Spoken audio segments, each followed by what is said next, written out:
to first things first. Hi, everyone. I'm Jenna Wolfe. That's the Hall of Famer Cris Carter. That is Nick Wright. We have made it to midweek, and we've got a great show for you today. We got some big drama with the Dallas Cowboys to talk about. Kyler Murray's getting some serious praise from a star NFL quarterback. Cris Carter carries 27 pens with him at all times. Because you sometimes need an extra, and he always has your back. Sometimes need an extra, just about every single day, including this one. But we're going to start the show with the last two teams and the last one game remaining in the NFL. Super Bowl 53 is now less than 2 weeks away. Two great teams in the Patriots and the Rams, also two very different teams. Let's start with the coaches. So you got your five-time Super Bowl champion in Bill Belichick and your 32-year-old wonderkid in Sean McVay. Belichick went out of his way this week to praise McVay, saying he thinks he's done an outstanding job and that he has a ton of respect for him. All right, CC, what do you make of the coaching matchup in this one? Well, typically, I try to tell you guys as far as Bill Belichick, we know about the sound bites that we get out of press conferences where he's bored, or you asked him a stupid question that he deems to be not the best question. But a lot of times, especially when you're dealing with the best players we have in the league, every week he faces one of the great players that we think's a great player. He pretty much just stops the press conference to be able to acknowledge who this person is, what he does, and the amount of respect that he has for him. Sean McVay, he's happy for him because of what he's accomplished, because Bill Belichick realizes at this age he could not have been a head coach. And for him to be able to organize all the things that he's organizing, to be able to have the type of success that he's had, because at that point, Bill Belichick, he had Bill Parcells to be able to lean on, and all he was doing was running the defense. And he know that he was up to here just in being able to do that. So I think that it's genuine. I think that this is one of the great matchups that we have going into the Super Bowl. Belichick defensively, what will they do against Sean McVay? You know, with a Todd Gurley being healthy, they don't have one of those wide receivers that you would think, like Tyreek Hill, that they're going to bracket double team. So now from a strategy standpoint, it converts to how do we stop the running game? So I think that that X's and O's and that chess match between McVay and Belichick is going to be special. I think everyone acknowledges what an unprecedented career Bill Belichick has had. I want to focus on McVay here for a moment, because I see with certain teams and with the going after the Sean McVay either disciple or their own mini Sean McVay, the potential drawbacks of it, similarly to what I saw with people that left Belichick's cocoon and tried to find their own Brady.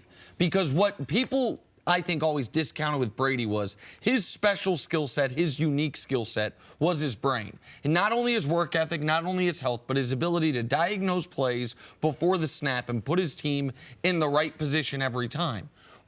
And that's one of the reasons why Bill O'Brien couldn't find his Tom Brady. Charlie Weiss, Josh McDaniels, everyone said, well, these quarterbacks don't have, their measurables aren't that different than Brady. Why can't, if I install this system, I get similar results?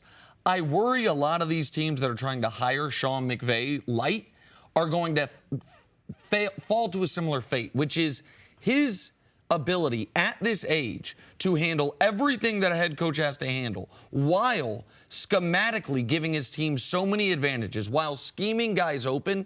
That is not a duplicable skill set. There aren't 5 Sean McVays, much less 10. There might only be one. And so C's point that Belichick couldn't do this at 30 years old, he couldn't do this at 42 years old. When he was the head coach of the Browns, he was, I don't know that he was equipped to be a successful head coach the way he certainly was once he took over with the Pats, and certainly not the way Sean McVay was when he was 30 years old and got the job. I do think Sean McVay is a generational coaching talent. It's why he got the job so young, and it's why he's been so successful. But I also think that people are skipping over the background, who his grandfather was. He's been around football his whole life. He was at the first matchup between the Rams and the in New England at the Super Bowl as a 14-year-old. So his experience in football, like, it's genuine, but it makes sense. Like, you always talk about, man, some of these guys' careers and stuff, they just don't make sense, like where they come from. So for me, I can understand the brain typing, that he could be special in that. But I think the thing that Belichick also admires, because he's never had that, Sean McVay is very close to the players. He acts like a player. He talks like a player. He's in a locker room all the time. He listens to music that the players listen to. That's been one of the things in researching who Sean McVay is. Now that he's going to be on the big stage, that's the thing I know NFL owners will not be able to get. We had 8 hires, 6 of them going to be offensive coaches for the most part. That part right there, I don't think it's transferable. And the football family that he came from, I think people are disregarding who Sean McVay is and how he got to where he is now. The way you described him relating to the players, I think, is one of the biggest differences between Sean McVay and Bill Belichick. But do you see anything in McVay that maybe you once saw in Belichick, maybe not at the Browns, but when he first really started finding success with the Patriots? Go ahead, C. Hell of a confidence. Man, when I played against Bill Belichick and that Giants defense, when I was in Philadelphia, drafted into the NFL, man, they played with a lot of confidence, and because Belichick and what he taught and how he taught football allowed them to play fast and allowed them to play aggressive. And you wouldn't think this because they're wrapped two totally different, because Parcells is overseeing, and Parcells does the relationship thing that Sean McVay does, the teaching and relationship with the players. But man, there were all kind of guys in the NFL wanting to play for Bill Belichick. They wanted to play for the New York Football Giants. Man, I'll take less to be able to go over there and play for them. And what they were doing as far as a pass rush and players like Lawrence Taylor, it was cutting edge, a lot like what we're seeing now with Sean McVay. And the ability to relate to the players, Belichick did have that when he was the D coordinator for the Giants. Read Lawrence Taylor's books, either one of them, and some of the jokes Belichick would tell, some of the fraternal relationships they would have together, because the ages were similar. Belichick got the head coaching job with the Browns at 39 years old. So when he was with the Giants in the 80s, he was just a little bit older than Sean McVay is now. But I think the similarities, aside from the confidence factor C brought up, kind of end there. I think we do, and this is in all walks of life, I think we do a really bad job almost societally recognizing there are some special talents. And the fact we do this with people that come from very meager means to super high achievement, a lot of those people are some of the least empathetic people in society. They're like, well, I was able to do it. I pulled myself up by my bootstraps. And they don't recognize, maybe it's because you are special. Maybe it's because there is something inherently either brilliant or talented about you that is 1 in a million. I think Belichick and McVay are both in that ilk. And I understand you might say separately. That's absolutely, that for different reasons. Right. That is appointing or anointing McVay too early. But I think we have seen so many guys in their first head coaching job after 25 years in the NFL have it be too much for them. And they have to drop back down to coordinator. They then have to build their way back up to figure out what I did wrong. It wasn't too much for Sean McVay. And I think he has shown steady improvement throughout.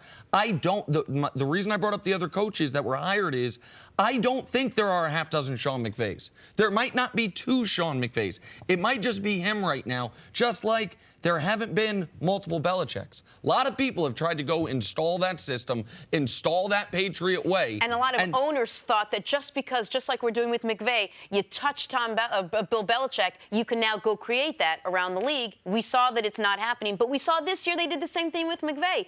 Oh, you worked within that system, you'll be able to sort of mimic that in our organization. Yeah, it's going to be very popular. It's no different than Bill Walsh when he was a young assistant. Let's look at the assistant coaches that he offsprung, young. Dennis Green, Mike Holmgren, all these guys, Andy Reid, where they come from? Man, they come from one of the branches of Bill Walsh.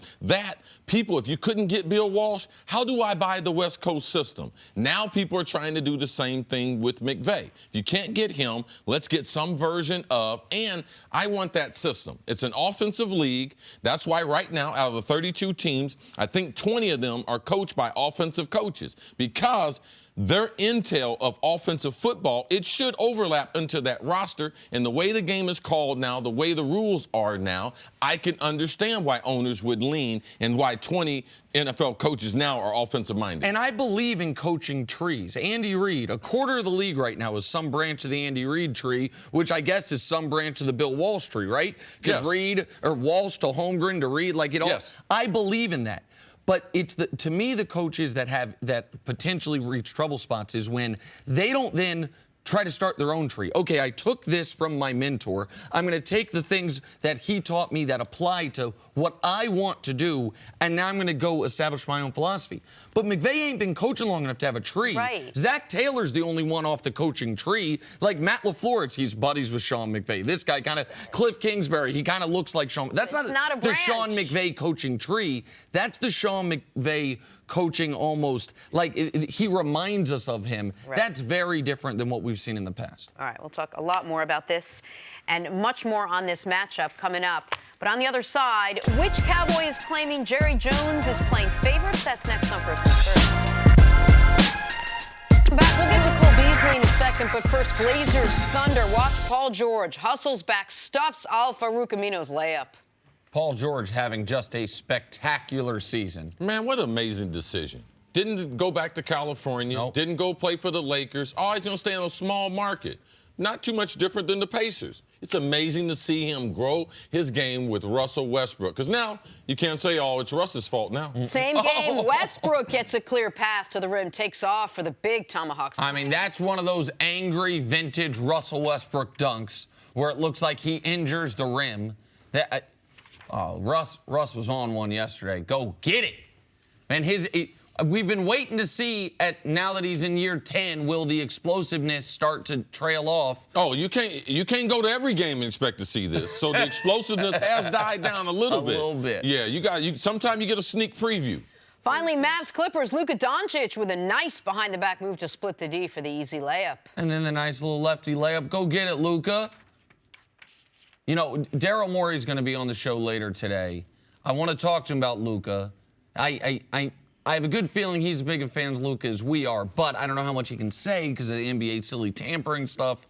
But he is having... Maybe you should ask him before he gets on the show. I'm going to. He's not here yet. I got that handled, see? All right, moving on to the Dallas Cowboys. They won the NFC East and a playoff game for the first time since 2014, but as expected, wasn't all roses along the way. We're learning now that one of the players was unhappy with his role this season, and that was Cole Beasley. He responded to a fan on Twitter yesterday with a whole lot of raw truth, said, honestly, the front office pushes who they want to get the ball to. I haven't been a huge priority in that regard.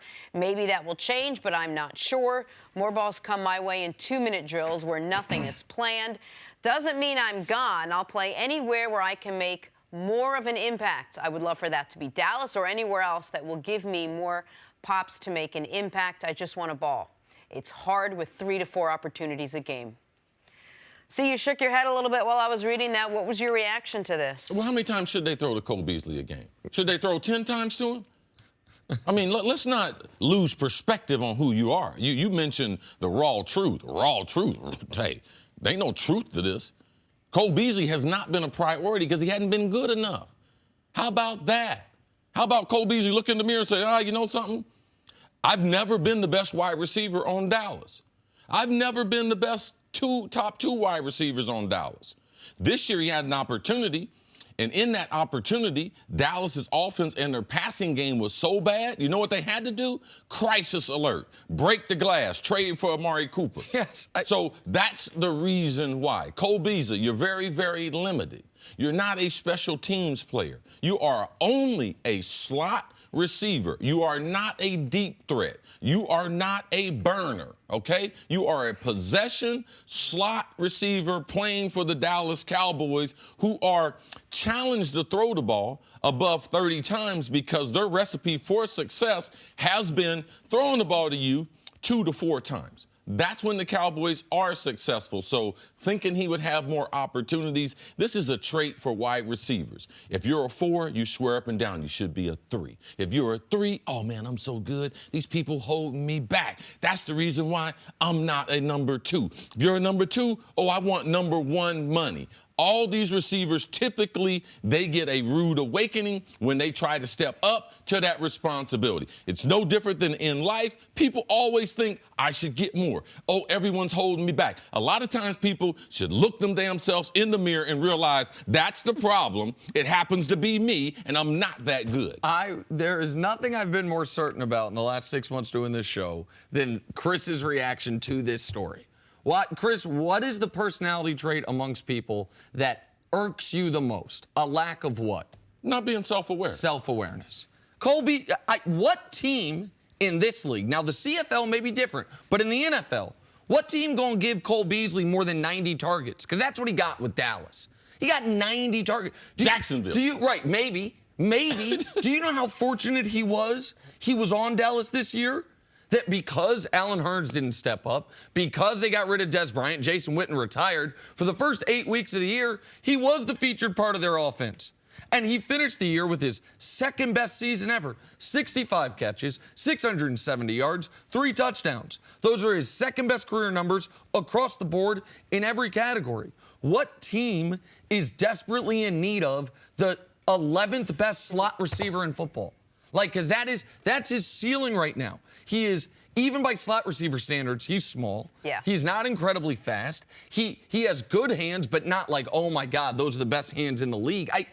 I just don't know. And this is where it's one thing to be have a lack of self-awareness. It's another thing those statements to me were somewhat delusional. Because what that is saying is powers unforeseen to others are holding me back. Yeah, I'm better than these other guys in practice, but they're holding me back. And it's not. So Des Bryant wasn't better than me. Oh, Jason Witten wasn't better than me. Because let's not forget. Now, we know on this year's roster, they were challenged. He was not a better wide receiver than Michael Gallup. All right? He wasn't a better receiver than Amari Cooper. And then we saw later on they tried to get their tight ends involved in the offense. The reason why Dallas's offense is this way is a lot because of people like Cole Beasley who don't have a lot of variance in the things that they can do. But in Jenna, but it wasn't even. The coaching staff is holding me back. The quarterback's holding me back. There's a conspiracy. Yeah. It's that there are people in the suite during the game who aren't even wearing headsets. It's the old, man, why didn't that work out for you? Politics. How many failed, whether it's high school or collegiate athletes, do you know that it didn't work out the way that they thought it would? And obviously this isn't Cole Beasley. He's not a failed high school collegiate athlete. But when you talk to him at the old reunion, like, hey, so what happened to you? Man, politics, man. Politics got to me. The coach was playing favorites, but this is the owner and GM are playing favorites. It's silliness. It makes them look bad. So let's take a step back and talk about this Cowboys offense. Emmitt Smith came out and said that he thought the problem with the offense this season was that they were too predictable. You knew what was going to happen. They also went ahead and fired their offensive coordinator, Scott Linehan, this week. What do you think the issue is with this offense? Is it personnel or is it play calling? Well, for one, when the Dallas Cowboys offense was the absolute best, when they had the triplets, when they had Troy, Emmitt, and Michael, they were very predictable too. The best offenses that we've ever seen, there's a predictability about them.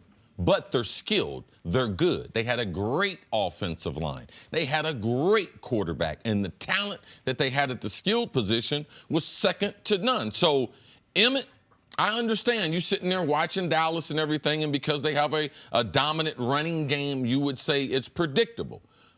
Most of the great offenses are very, very predictable, so I don't agree with that. They're just not that talented. They don't have a tight end at this point. Their offensive line has been not as good in the last 2 seasons. Now, I know people don't want to talk about that or say that, but a lot of their problem offensively has to do with the offensive line and how good is Dak going to get throwing the football. So all these things, yes, I'm going to be a predictable offense if my quarterback is challenged to throw the ball above 25 times. So that's what we have in Dallas. That's the raw truth in Dallas compared to some of these other stories that other people are trying to put out there. What, formation-wise, what was the most predictable offense in football this year? The Los Angeles Rams. Yeah. 3 wide receiver, 1 tight end, 1 running back. During the playoffs, as far as are we going to run or are we going to pass? What was the most predictable offense in the playoffs so far this year? New England. The New England Patriots. James Devlin. Who's on the field? Sony Michel. Right. So 80% of the time they're on the field, they're going to run the ball. Run the ball. And they're not going to give it to James Devlin. Right. So we know who they're running it. And so predictability is only bad if you can't be effective while being predictable. Now, if Emmitt's point was that they don't have enough creativity in the route tree, that their pass patterns don't catch anyone off guard. I don't think Emmitt was talking about that. Okay, well that's a point that I think is a fair one. If I'll make that point, then because that's something that you have brought up in the past. It's one of the reasons I all wanted this him to move on offense from that we're Linehan. seeing. Yes. Imagine adding something to what happens to be the staple for Dallas. That's what you talked about. And that was your problem with Scott Linehan. 100%. And so do I think the Cowboys offense could get more creative, add more wrinkles? Do I think they could have an upgrade now that Linehan's out? I believe all of those things. But but the personnel issue is a real one. And the question about, we have all this money spent on our offensive line, it can't be the 8th. A lot of teams would love to have the 8th best offensive line in football. But when you got the most expensive, you need to have one of the 2 or 3 best in the league. And when Cole Beasley's frustrated, a lot of receivers' frustration comes from quarterback play. And when they are going to run the ball and be limited in what they can do throwing the football, part of that is because of the quarterback. But also, we saw Dak become a totally different quarterback once he got a real number 1. As far as he had Cole Beasley that first half of the year, and Dak looked as limited as we've ever seen him. Cole Beasley needs to look at the Beasley Michael did go Jackson, on to say, don't worry, I'm not talking about Dak Prescott. He's my favorite quarterback. No, it's the conspiracy. It's just it's the front office. It's the black helicopters, man. Got to take a break. Coming up, do the Patriots have a chance of slowing down Aaron Donald? That's next on First Things First. Back here on First Things First, 3-time Super Bowl champ Mark Schlereth joins us once again. Good morning. Mark, great to have you here. Tell me something. Do you have a coach or owner holding you back? Yes, I do. As a matter of fact, I do. We all have somebody holding us back. Right? No. Stink. I got some ideas. We got some management, some radio stations in Denver we could talk to. Right, Stink needs expanded platforms. Absolutely. Let's talk about this big game coming up. We watched Aaron Donald light it up for the Rams all season long. In the NFC Championship game alone, he had 2 tackles for loss, 3 quarterback hits. Now he moves on to face the Patriots. So, as we heard C say earlier, Bill Belichick doesn't say a lot, but when he talks about you, even briefly, you know you stand out. This week, Belichick had high praise for the 2018 NFL sack leader, saying he's pretty much unblockable. All right, Stink. How do the Patriots slow down Aaron Donald? I used to pray for those guys to be sick. Not permanently. Right. Not permanently. I'm not an animal. Right. You're checking the injury report, and you're checking for good news. Yeah. I'm just hope he's got the flu. Listen, he is the best football player in the National Football League, bar none. The best. Non-quarterback. Yeah, well, I don't count quarterbacks as football players. But he is bar none the best player literally in the league. The guy is absolutely amazing. He's smaller in stature. He's incredibly compact. He's unbelievably powerful. He plays with phenomenal leverage. His get-off, and when I used to study film with defensive linemen, I'd always ask our film guys to give me a sideline view. And because we just watch end zone stuff, right? Right. And I said, I want sidelines. I want to see the first guy off the ball. I want to see how quick he is off the ball. You want to see that reaction time. Right. There is nobody quicker off the ball. You watch him. The ball is snapped, and he's a yard into the backfield before everybody gets their hand off the ground. Now, Stink, you believe that's taught, or you believe that's what you've been seeing? Guys have a gift for it. A gift. The guys that can do that, the Warren Sapps of the world, the John Randalls of the world, they're born with that. That ability to react, the ability to come off the ball. And let me tell you, this guy had 20 and a half sacks, and he was double-teamed about 72% of the time. Yeah, more than anyone in football. Right. I mean, he is literally, he beats with his quickness, speed, and athleticism, he beats double teams before they can get to be double teams. Like, you're slide the line of scrimmage there, and he's already by the guy. So if the guard is supposed to take his outside and leave part of him for the center, he's already by the guard before he can get to the outside. I mean, there's nobody in football like Aaron Donald. When Stink says he's the best player in the league, and maybe even including quarterbacks, he's not saying the most impactful. It's just, if you say, what is a guy's job?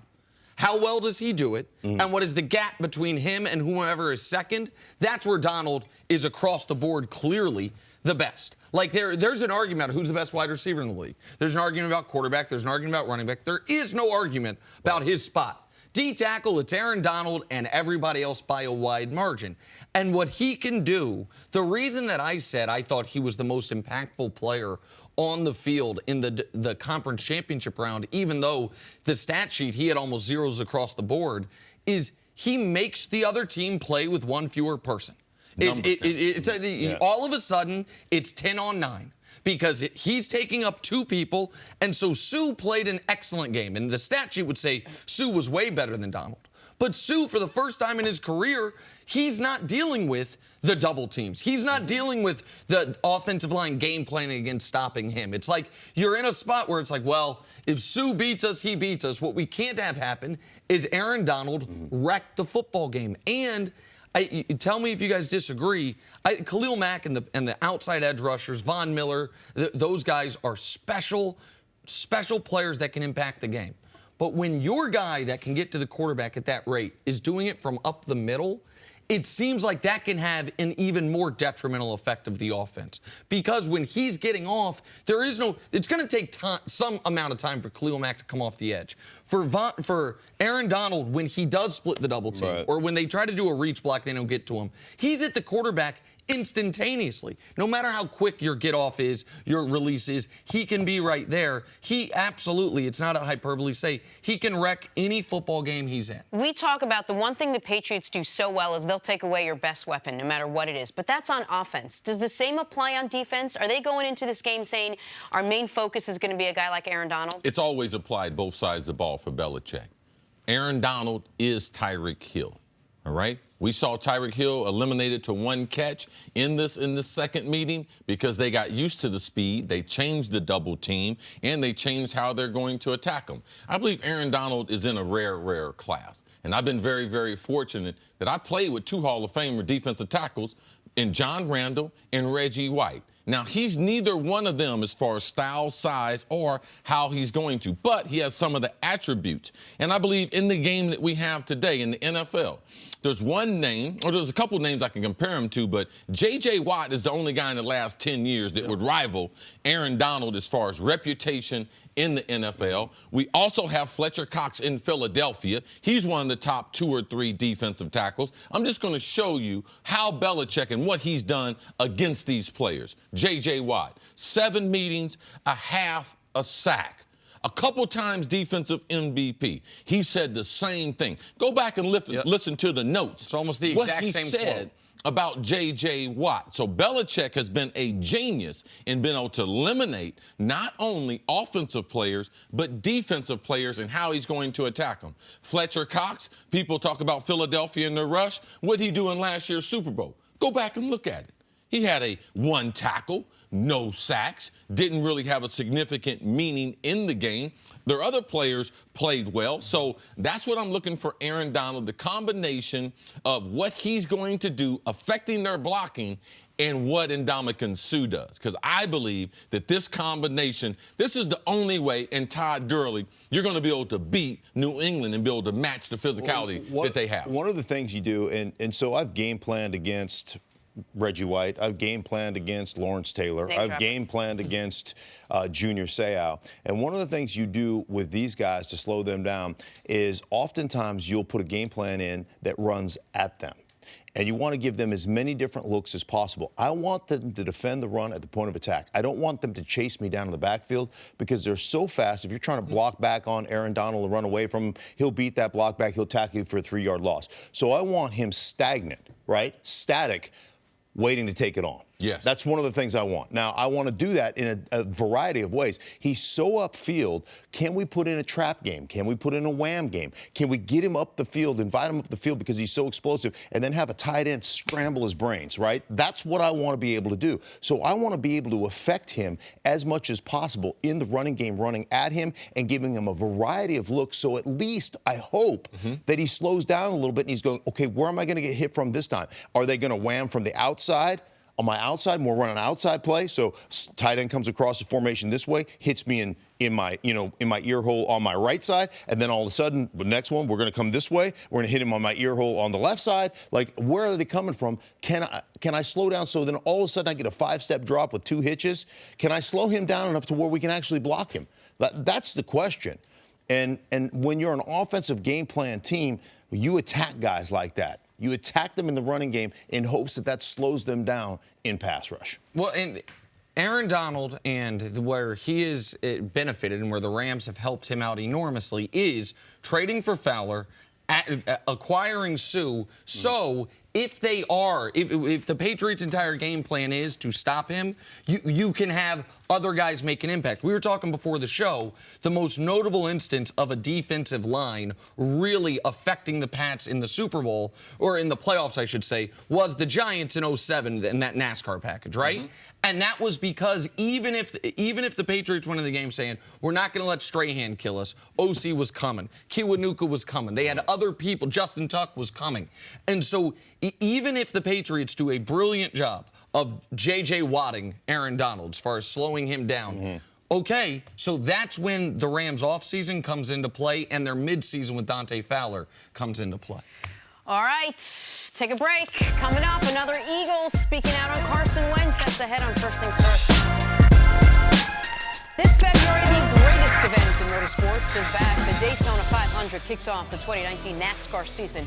It is February 17th on Fox. We're back here with Mark Schlereth. We are going viral. Sean McVay is the youngest coach ever to lead his team to the Super Bowl. The last time the Patriots and Rams squared off in the big game, McVay was 15 years old and a quarterback on his high school football team. Oh, we're on a little option. Kept it. Oh, look. Look at me. Go 18. There you go. That's before they let 5-6 guys play quarterback at the next level. Yeah, that's what has him talking trash in the NFL locker room. Right. He swears up and down he got robbed. The genetic pool robbed him if he was taller. He swears up and down. Talking to players, man, I'll be in the league, man. I'll be playing in this league. Look at another option keeper. Look at him. Look at He's like Cole Beasley. I mean, it's the ownership keeping me down. They held him down. Oh, they let him throw a pass. Good job. This is great. Four attempts a game? 4 attempts a game. Vintage option high school football. 50% completion I looked rate? at this picture the whole commercial break, had no idea who it was until we read that. It does not even look like Sean McVay. 15-year-old Sean McVay making it happen. Looks like Danny Partridge. Does anyone know who that is? Yeah, sure. Okay. Sure. Yeah, Thank gosh, someone knew who that was. I think I love you. Hey! Yeah, right? Wait, is it Danny or is it the little one? We'll go with the Danny. redhead. No problem. Time for stories to start your moving. Let's move on quickly before anyone else can make any comments. Mariano Rivera. But you're well worth it coming because I had no clue. Yeah. Became the first player to be unanimously voted into baseball's Hall of Fame. The closer won 5 World Series and was an All-Star 13 times. CeCe, what'd you make of this? Oh, he's amazing. I'm a Yankees fan also, so, man, I got a lot of enjoyment, a lot of relief when they went to the bullpen to bring him in to be able to shut things down. I was able to see him a number of times live, and if you think that he was a great player, as a human being, just as good. Congratulations. Yeah, changed baseball, man, with that cutter. Like, everybody throws a cutter now because of him. He threw 2 pitches. Fastball, cutter. Go ahead, good luck. Oh, unbelievable. And good night. Yeah. Moving on, 2019 marked another year both Barry Bonds and Roger Clemens did not make the Hall of Fame. Both got just over 59% of the vote when 75% is required. Nick, what do you think? Will these two ever get into the Hall? I don't think so, and it's criminal. I mean, you got 14 MVPs and Cy Youngs between them. You got Bonds, who has more walks than Mickey Mantle has games. You got Roger Clemens, who is the all-time leader in Cy Youngs and won an MVP at the pitching position. We know there are steroid users in the Hall. We know it. To keep out arguably the greatest player ever and arguably the greatest pitcher the last 50 years is an absurdity, but they keep doing it. And I'm with you 100%. They both deserve to be in the Hall of Fame. Here's the other thing. Like, the voters finally unanimously selected Mario Rivera. Maybe now they'll take away some of these biases and say, hey, you can't tell the story of baseball without these two in the Hall of Fame. I'm totally against both of you. I ain't with the PEDs. I'm with getting up early. I'm with staying late. All right? He got assistance. That's the reason why his numbers are greater than Mickey Mantle and all that. Yeah, he's taking a shot in his butt. Get out of here with that mess. In the NFL, the Chiefs fired defensive coordinator Bob Sutton following their loss to the Patriots. KC gave up over 40 points per game in their losses this year. Stink, do the Chiefs have to make this move? Yeah, you know, I think one, you have to have better personnel. I don't think there's any question about that. But the fact that you didn't seem to adjust during those games where you were giving up those points, you know, you come down to overtime, and you've got them in 3rd down and 10 3 different times on a 75-yard drive, and you can't get off the football field. What about blitzing? Yeah. Make them throw high, you're sitting there, and you're off the field. Right, you're sitting there playing too high, right? You're playing man cover 2 the whole time going, okay, we're going to stop them with this. Change it up. I mean, if I'm going to go down, I'm going to go down with a fight, right? Somebody's getting a bloody nose at the end of the game, even if we lose it. I try not to call for people's jobs. I said yesterday on this show that I thought Bob Sutton would be fired today. He was fired one day early. The Chiefs need a fresh mind at defensive coordinator. All right, let's stick with football now. To the Eagles, a bombshell report came out this week calling the future of the franchise, Carson Wentz, both egotistical and selfish, cited anonymous players. A number of Wentz's teammates have since come out defending their quarterback. Yesterday, it was Jason Kelce who spoke out, ripped the report, saying, "I go to war any day of the week and twice on Sunday with guys like Carson Wentz." Mark, what was your reaction to this? My reaction is somebody, there's somebody within the organization that's disgruntled. It's kind of like you talked about with Cole Beasley. It's always somebody else's fault. Carson Wentz, having met with the Eagles, having met with Carson Wentz, and just watched those guys rally around him a year ago. I did an Eagles game with Carson Wentz.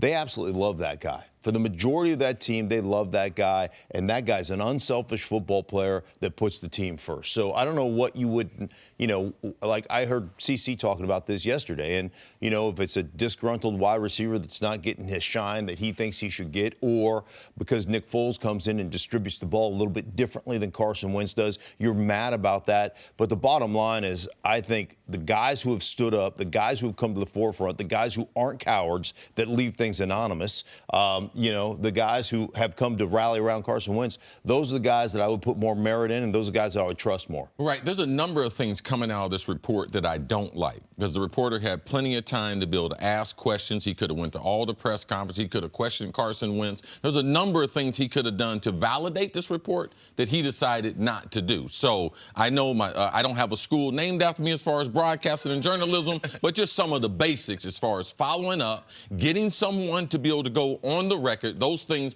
would have helped his credibility. Now, I am a person that will have ex-teammates say some of the same things they said about Carson Wentz. Oh, he's selfish. Yeah, you damn right. You better be selfish. To be a good football player, you have to be selfish. Now, you can be selfish within the team concept, but you got to get yourself ready. No one else is getting you ready. So I do believe there's a great deal of selfishness that you have to take into being a great teammate. Was it about ego? No, it wasn't about ego. But anytime you're good at something and you have confidence, you know what people say? Oh, he's got an ego. Well, tell me who you know does not have an ego. So I'm not necessarily believing in the reports, the anonymous players and everything.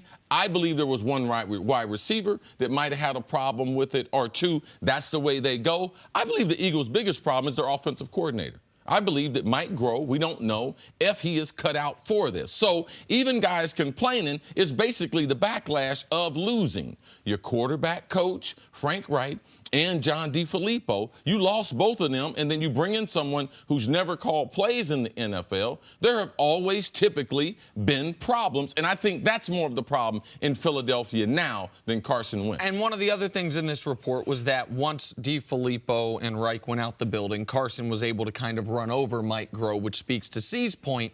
I think this actually can be a positive moment for the Eagles, because there's so much noise surrounding Foles and Wentz. Foles is going to almost assuredly be on a different team next year. Now they have a rallying point around their quarterback. You have the leaders of the team, Fletcher Cox, Lane Johnson, Jason Kelce, some of the most prominent, most established, most respected guys on the team, going on the record saying, this is our guy. And the other reason I think it can be a positive is, even in criticism that you think is unfair, even in anonymous criticism, I think you can have a moment of introspection and saying, how much of that is true? The person that said I carry myself like I've won multiple Super Bowls and I've won a playoff game, even if it's mostly unfair. Yeah, but how should I carry myself? Right. This report, wait a second. This reporter, what does he know about how you should carry yourself? Well, that's not, it wasn't his words. It wasn't the reporter's words. But shouldn't you carry yourself like a champion? Shouldn't you have your chin up? Do you have to win? Do you have to win? Right. I mean, did you change when you got Super Bowl? No. No. I think you're misinterpreting what I'm saying. What I'm saying is, even if the majority of this is unfair, or even if the majority of this is untrue, if I'm Carson Wentz and I'm saying somebody somewhere, whether it's one guy or a half dozen guys, said this about me, what about it do I just totally disregard? And what about it do I say, okay, so in that article when they said there was a veteran player that tried to talk to me, like Brian Westbrook talked about yesterday, and I ignored him. Is that something I do?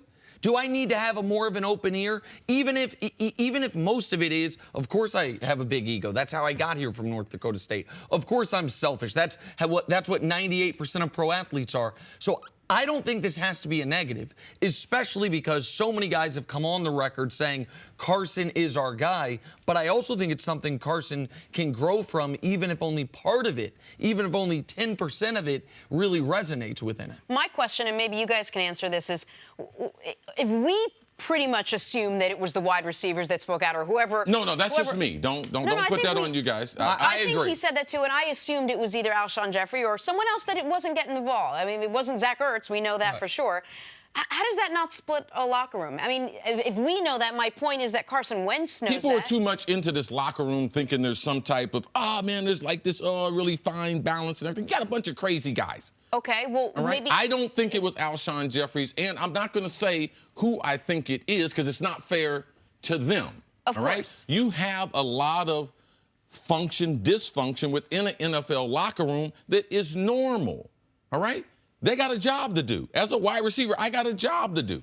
Carson Wentz is the quarterback of the future. To me, the number one thing is not that Carson Wentz looks at the article and reads about it. The number one thing is Carson Wentz needs to get better as a quarterback. All right? He is in a critical year.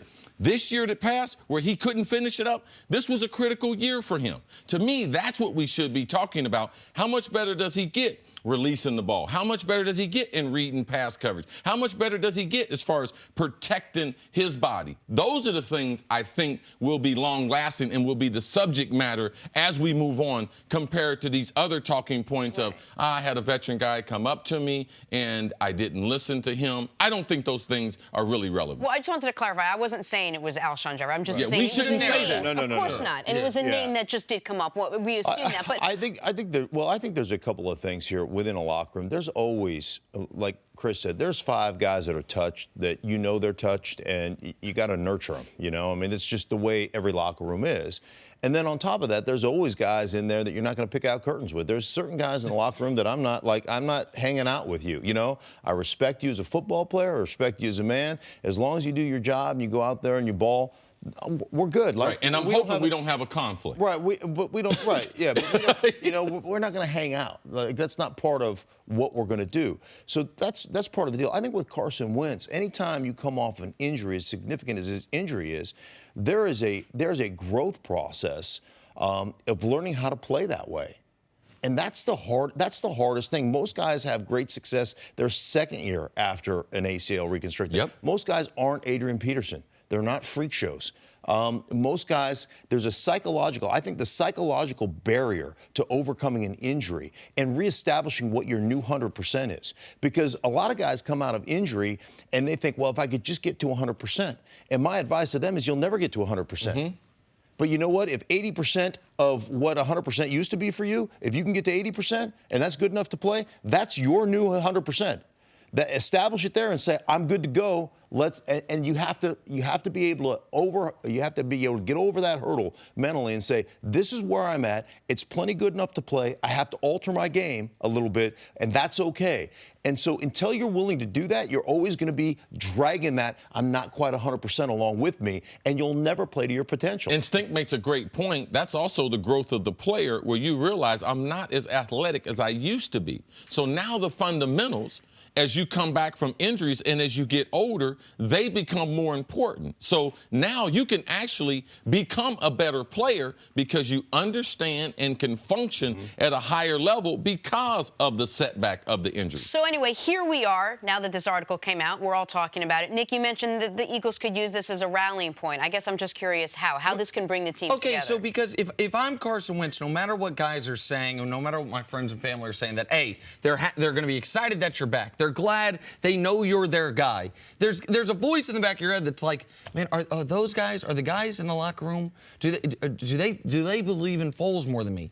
And now you have essentially the entirety of what would be the Eagles Leadership Council, Fletcher Cox, Jason Kelsey, Lane Johnson, Jason Peters, the only guy whose name come to mind that didn't send out a tweet about this, that is on the record saying, we love this guy. This is the guy we want. And so, to me, if I'm Carson Wentz and I heard people on the like some anonymous person on the staff thinks Nick's a jerk, and then Cris comes out and you come out publicly say, absolutely not, we love him. I say, okay. You know what I mean? Whatever self-consciousness I had, whatever it was, whoever wouldn't put their name on it, what do I give a damn about them? Dusty. Exactly.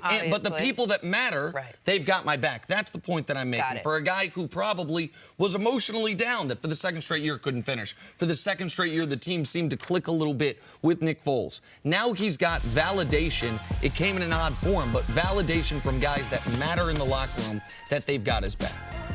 Thank you for listening to the First Things First podcast. Remember, leave us a review and tell us what you think. Subscribe to the podcast on Apple Podcasts and catch us on FS1 Monday through Friday, 6:30 a.m. Eastern. For Cris Carter and Nick Wright, I'm Jenna Wolfe. So long, everybody.